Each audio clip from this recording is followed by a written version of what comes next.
I'm Cher, the Shadow Walker, and today I'm taking a look at poltergeists, spirits, ghosts, demons, entities, anything that's haunting a residential home or land. And I'm looking at central Canada and northeast region of the United States.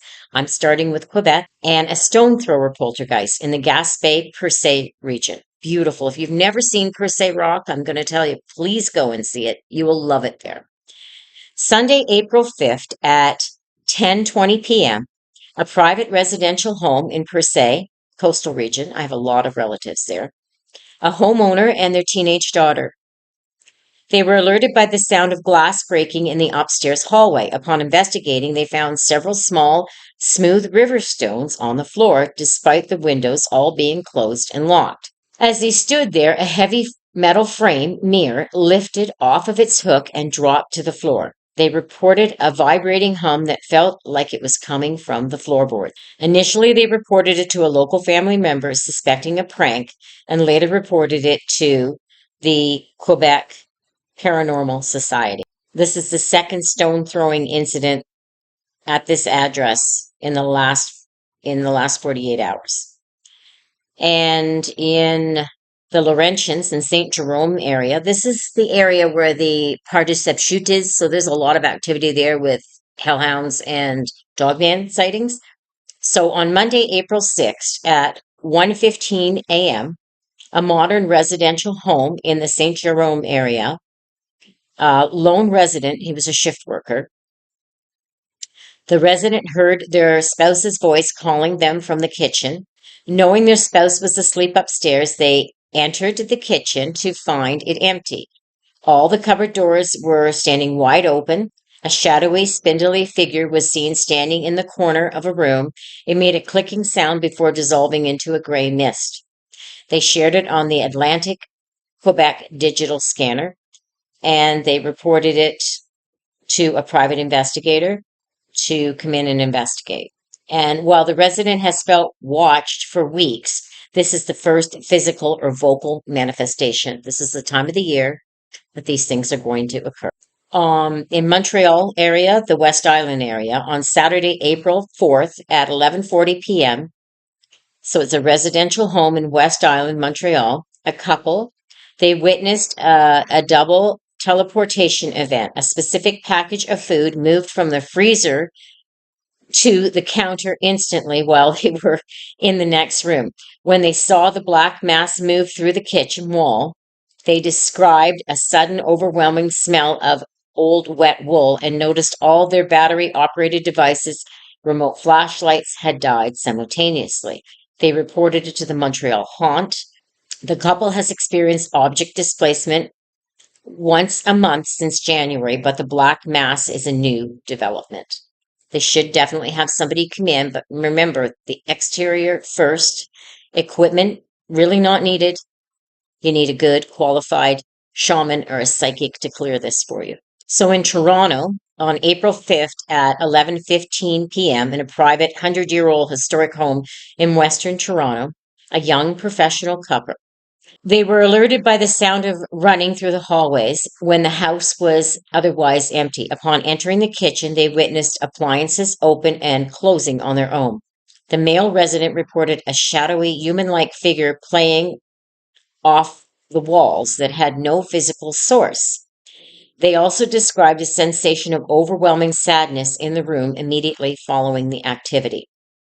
And they reported it to the TorontoGhost.org.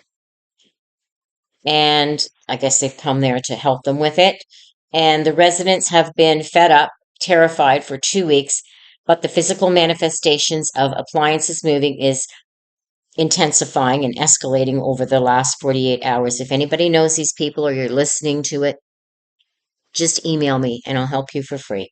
Nobody needs to have an incident like this and be charged money. I know the people are doing a service and I have no qualms with that, but I am willing to help you for free from here. And because I know the stress it puts people under. I've done this for people before.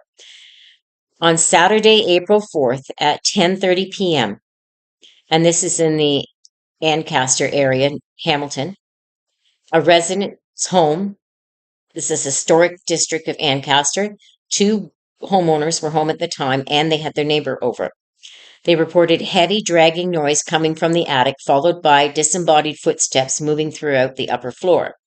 When they investigated the attic, they found it empty, but the temperature had dropped significantly and they saw a gray apparition in the window that appeared and disappeared as soon as it was noticed.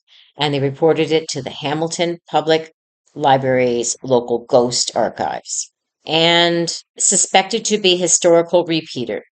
So this happens in the spring, they hear this. And in the Niagara area, on Niagara on the Lake, beautiful area. If you have never gone down and seen the wineries and taken a tour, whether it's at this time of the year or in the summer, it's beautiful in the winter. It's absolutely beautiful. On Monday, April 6th at 2 a.m., a residential property on Niagara on the Lake, a homeowner alone at the house, heard scratching and banging on the walls. They heard voices coming from their basement mimicking their own name in distressed tones. When they checked the basement, they found several small objects had been moved to the center of the floor in a circular pattern. Yep. Reported to the Niagara Regional Ghost Watch, and it was reported to the Haunted Walk affiliates for research. And this matches, this has not been ongoing, but this is similar to other incidents in other areas. So in New Hampshire, in the past 48 hours at 9:15 p.m. on April 5th, in the Guilford area, a private residence in the historic district, a store manager and two family members. They witnessed heavy glass displays covered move across the counter and fly onto the floor on its own. This was accompanied by a rushing wind sounding despite all the doors being closed.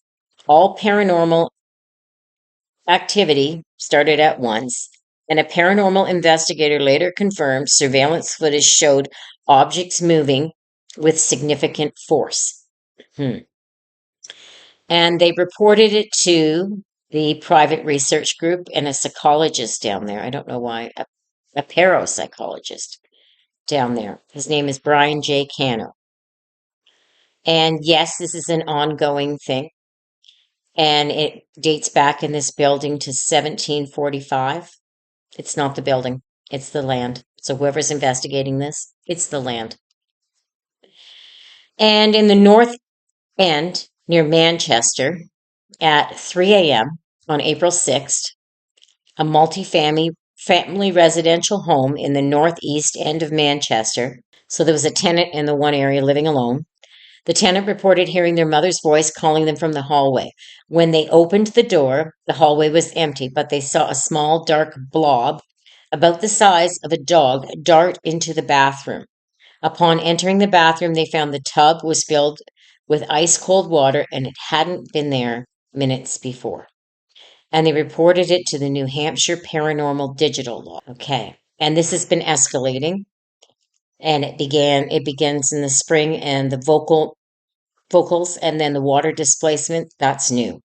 And in Durham, near the Great Bay Area, on Saturday, April 4th at 11:30 p.m. in a private residence in Durham, near the Three Chimneys area, two university students, while studying, they saw a 7-foot shadow silhouette standing in the doorway of their room.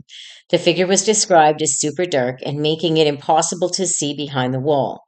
The wall behind it, sorry. It stood perfectly still for 30 seconds before stepping backward into the wall and vanishing.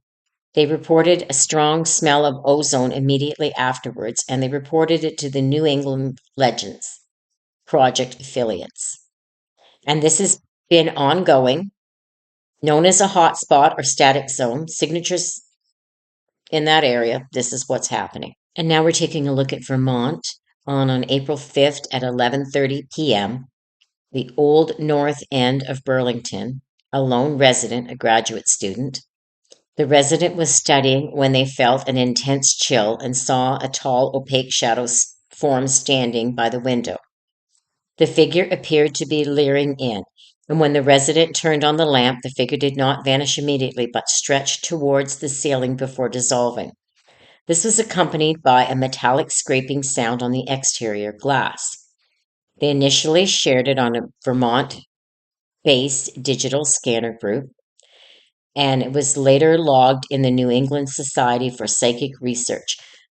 In these cases where people are studying and they're under tremendous stress, when you're weakened, your immune system, and you're stressed like this, and you're studying, some people swear they're not. Of course, they're stressed.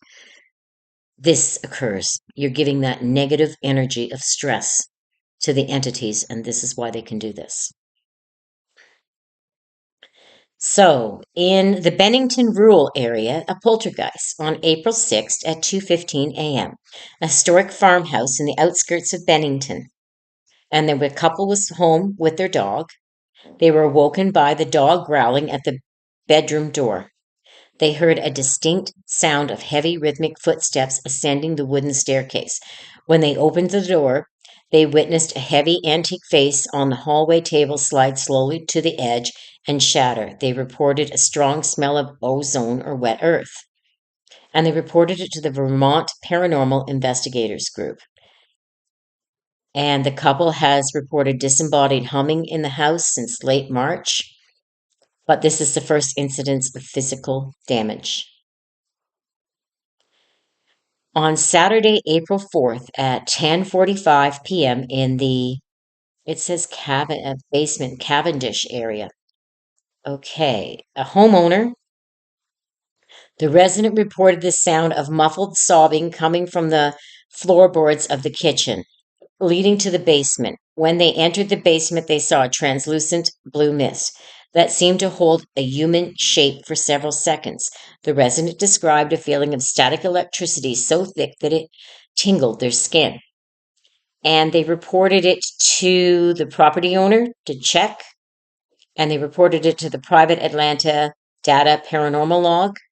The resident mentioned this happens every mud season, spring thaw, but physical static sensations is more intense elements than the previous years. Now, I would be looking to see if there were cracks and that radon was coming out of the ground.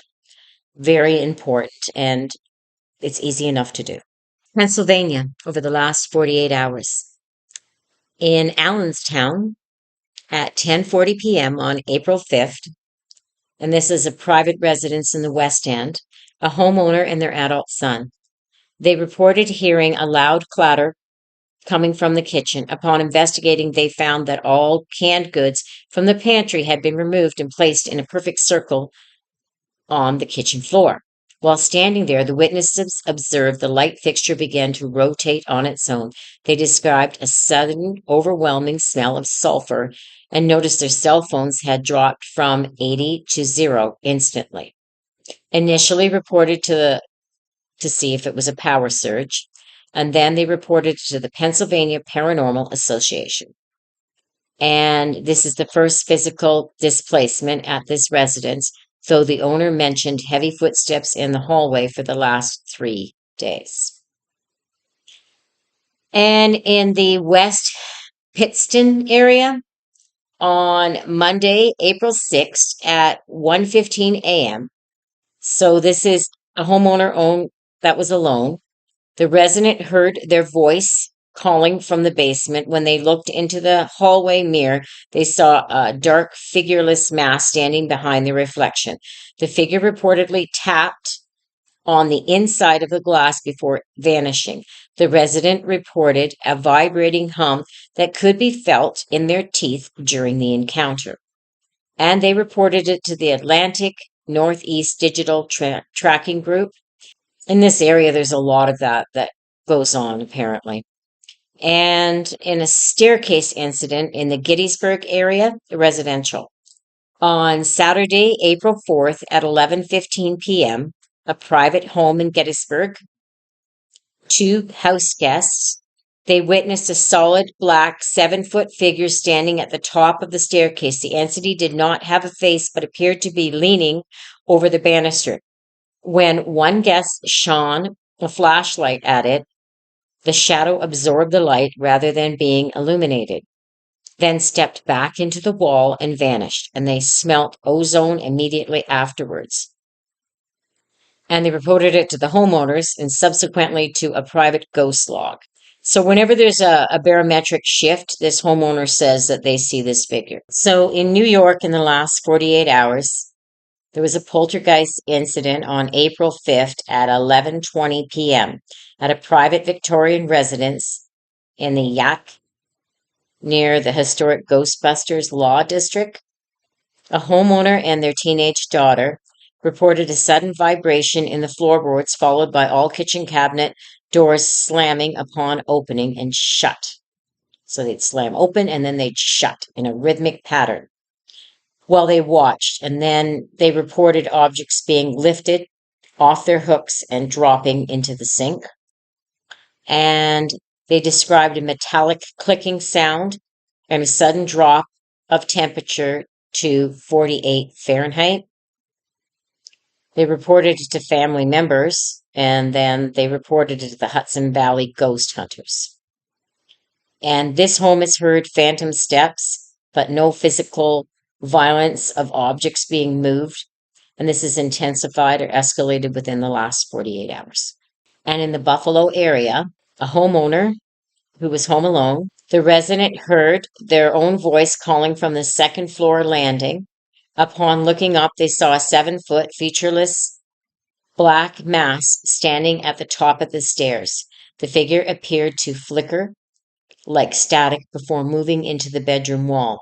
The resident noted that their smart home hub began screaming and a distorted static noise during the encounter. And they reported it to a private digital scanners group.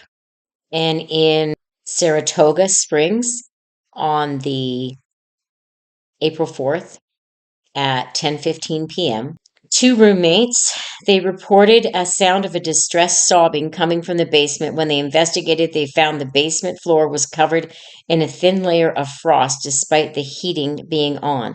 They saw a translucent blue painted woman standing near the furnace who vanished when they shone a light on her, and all their phone batteries drained. And they reported it to the Saratoga Paranormal Society.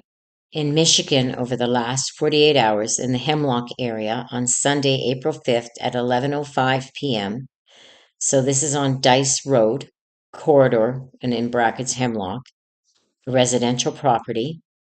The homeowner and their neighbor, they reported a series of rapid-fire pounding sounds coming from the interior walls of the garage. While investigating, they witnessed a heavy metal toolbox slide 3 feet across the concrete floor without any physical contact. The homeowner described a sudden smell of burning ozone and noted that their dog refused to enter the garage for several hours. Initially, they reported it to security company as a break-in, then logged with regional researchers tracking at the Michigan Hell House legacy sites. And this property has reported auditory abnormalities twice in the last week, matching the spring thaw frequency. And in Bay City at 2:50 a.m. in the morning on April the 6th, an older residential home in Bay City near the waterfront. The homeowner was home alone. The resident reported hearing their own voice whispering a specific phrase from the bathroom while they were in the bedroom. Upon checking, they saw a tall, spindly shadow reflecting in the mirror that didn't match their own movement. The figure flickered like a bad television signal before vanishing. And they shared it with the Great Lakes Digital Scanners Group, and they reported it to the Michigan Paranormal Investigating Team. And in the Grand Rapids Heritage Hill area on April 4th at 10:30 p.m., a historical residence in the Heritage Hills district of Grand Rapids, two roommates. They witnessed a gray translucent mass move through the basement doors without opening it. Upon following, they found all their laundry baskets had been stacked in a vertical column in the center of the room. They described an intense static electricity feeling that made their skin tingle, and they reported it to a local historian society member who subsequently shared it with the regional paranormal research forum. And the roommates mentioned hearing phantom footsteps every spring, but the physical displacement of objects is new. And that is it for that area of central Canada and the northeast region of the United States. Thank you so much for listening. I greatly appreciate it. And if you're having trouble, just email me. I'll help you. And don't forget to like, share, and subscribe. That's it for that area. Thank you so much for listening. And as I've said before, if you're having trouble with this, you can email me and I'll be happy to help you anytime for free. It's not a problem. Thank you and have a wonderful day. And don't forget to like, share, and subscribe.